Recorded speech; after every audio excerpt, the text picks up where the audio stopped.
For today's video, magluluto tayo ngayon ng binugoongan with talong. Pork binugoongan with talong.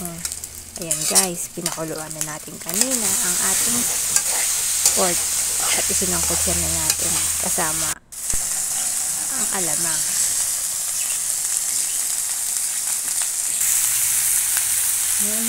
After nga, nilagyan na rin natin siya ng talong at iba pang mga pampalasa.